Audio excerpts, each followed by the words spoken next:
Hey YouTube, what's up? So today I'm going to show you guys how to make the simplest homemade gun that you can make for around 20 bucks. It's very simple. I even have the receipt to prove it. And I will show you that momentarily.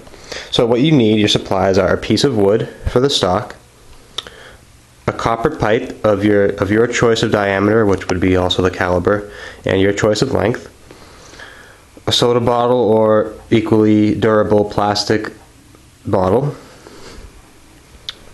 a few of these clamps, which I'll get to in a moment, a valve, some support for your scope, a rail, and a scope, and a bike valve with some silly putty.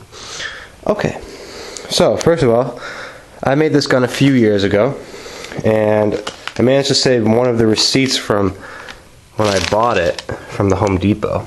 If I zoom in here, Home Depot, bought it on December 13th. I bought some putty for $5 and a couple clamps for a few bucks, and that came to $11.56.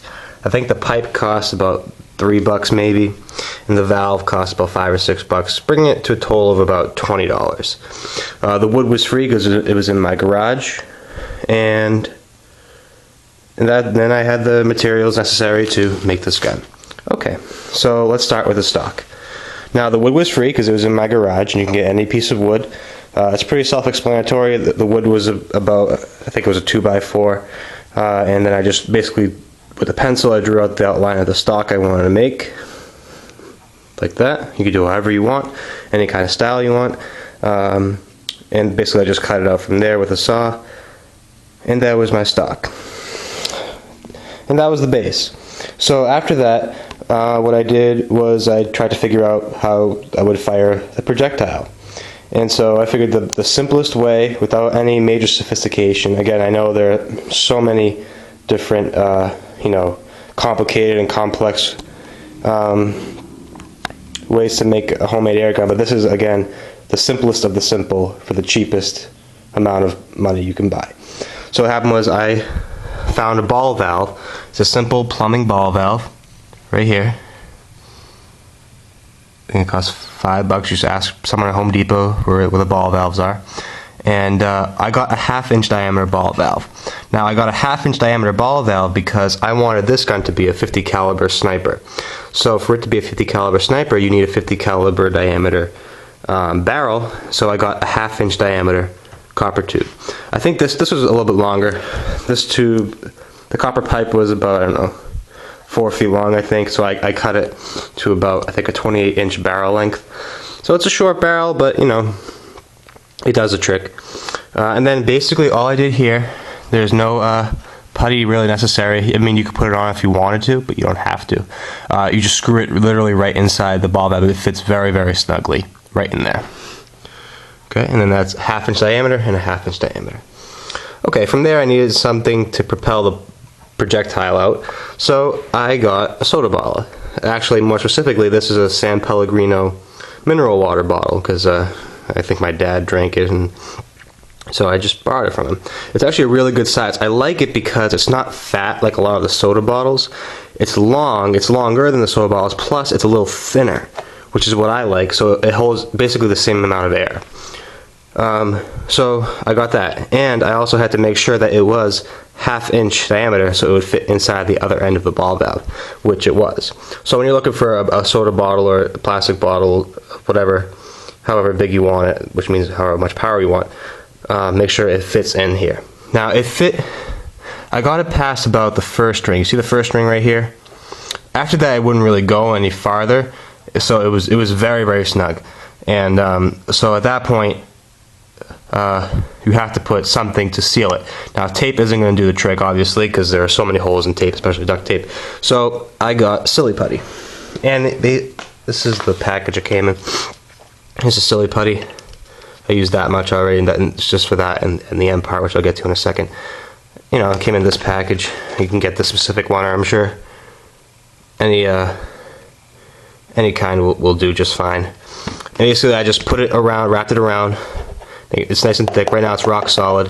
And you make sure, this is very, very important, guys. I know once you put it on, after an hour it might seem dry, but really try to wait a day for it to dry, because you really want to make sure there's no holes in it, and then because so much pressure is coming from here delivering the projectile out, and you just don't want any holes to seep, any air to leak out. So make sure it's rock solid, and so there's no, if you have to, even wait 2 days and put a second layer around it just to make sure you fill in all the gaps. So essentially my power plant is made. Oh, I forgot a quick important step. Before you do what I just said, before you do that, you have to insert a bike valve. Now you can get a bike valve, I'm sure, at anywhere, like an outdoor store. I'm sure a bike store would have it. What I did was I went to REI, and hold on one second. And instead of just trying to cut off a straighter bike valve from a regular bike tire, I just bought this thing. It came with a tire in it and this straighter valve. Straighter valve is your standard valve you see on any bike, and it's the best one you can get. It came with all this, the tire tubing. Basically, I think this is where I cut it. Yeah, the straighter valve was here, so I cut it off and I made it. It's right in there. If you can see it right in there, that's the valve. And what I did was I fed it in through here first with like tweezers, like long tweezers if you have it, and put it all the way in here. Now once you get to here, you have to, this is pretty thick at the bottom for the plastic bottle. We're gonna pretend that this soy putty isn't here for a second. What you want to do is drill a hole inside here, the middle, and that's where you feed the bike valve in through. Now you don't want to make the hole too big, because then the valve will be loose and you will need to use more putty. So I made it just big enough so it fits snug, just like all the other parts did. So it was tough to get in, so it fits snugly in. And of course you have to put as much putty as you can on this side, because this is where you're going to be doing a lot of moving and twisting, attaching your pumping it in. And so you really want to make sure this is nice. Here, if I move the camera, it's nice and sealed up with putty. As you can see, I put 2 different layers. I made sure all the crevices were filled in with putty, and again, wait a day the first time you put it on, then another day to make sure it's, again, rock solid. And now you have an airtight seal at both ends, so you know that all the air you put inside here is going to push that projectile out. Now essentially, once all that dries, you essentially have your gun. But you can't shoot a gun without any sights, so here's where you can get creative. At first I had a front sight. I just put one of these clamps on as a front sight. It was actually kind of really primitive. I put it on at the front, and at the back it was cool for a little while, just like the plink and stuff. And but that was getting kind of boring, and I wanted to hit targets long range more. And so I put a scope on.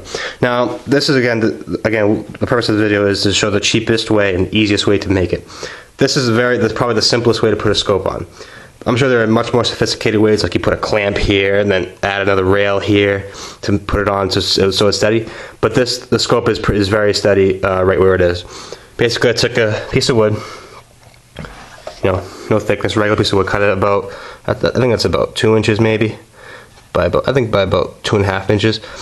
Put it over there, and I took 2 clamps, these 2 screw clamps things, and I put them together to make one really long clamp.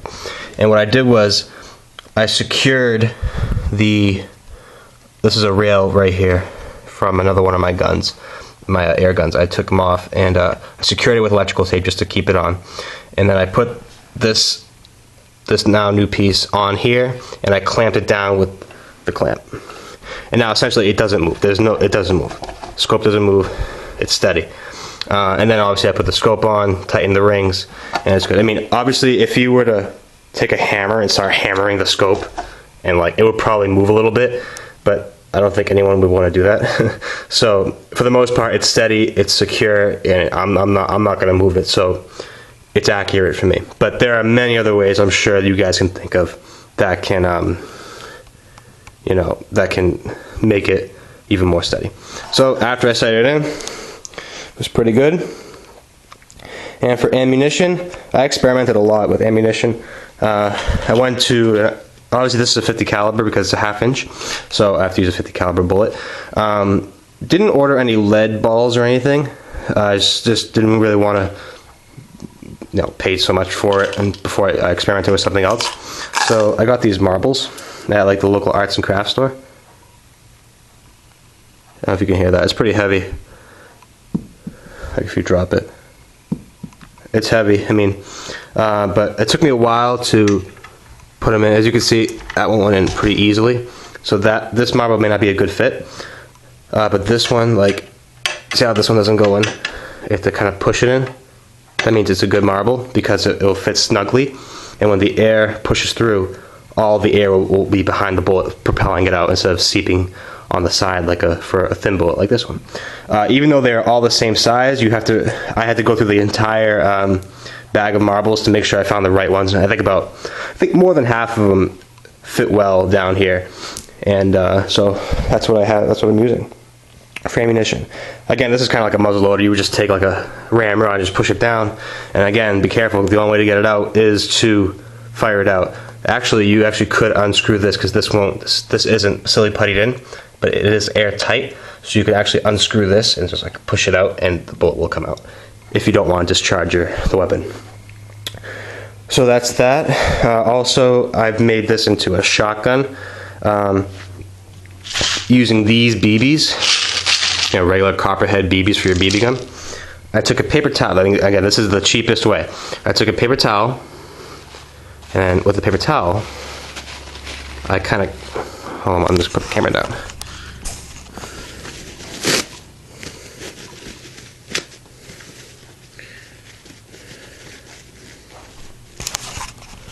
Okay.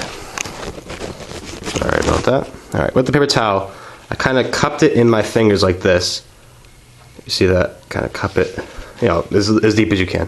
Then I poured all the BBs inside here, as many as I could fit, up until it was at the top. And then I made it nice and tight, like a wad. Took it, held it tight, put it in here, stuffed it all the way down, and now I have a shotgun. A shotgun with a scope. Again, and it was just so much fun. You just shoot it, knock down like 4 cans at once from like 20 feet away. It was really cool. Or you can take the scope off and throw some, again, be careful of your surroundings, all the gun safety and everything like that. I don't want to get in trouble. Just make sure you know where you're shooting at. You can throw a can in the air and shoot it down. It's really cool. Obviously, the thing that stinks about it, you have to fill it up each and every time. But hey, this is the simplest gun. This is, say, if you want to do something fun, you want to have some fun plinking. It doesn't take that long to fill up. It's a very small bottle and it's plastic, so, but it still packs a punch. So this is very powerful. With the marble, put about 1.5 inch hole in a 2-inch piece of wood from about 30 feet away with the marble. So it's pretty powerful. So I haven't yet recorded the velocity for this, but I will, and I'll post a video for you guys. I'll link it with this so you can see what that's like. But as far as like hunting, I don't know. I mean, I'm sure this will hurt somebody, that's for sure. I just don't know. I don't advise hunting with it. I mean, it's up to you. I like it for target shooting and because it's fun. And again, this basically acts as your trigger, of course. So I would hold it like this. So kind of like pretend my left hand is on the foregrip. And I would just shoot it like this. One fell swoop, really quick. And then all the air would be discharged and fire. If you do it slow, the bullet's not going to go anywhere. All the air is just kind of, you want to do it fast, like that.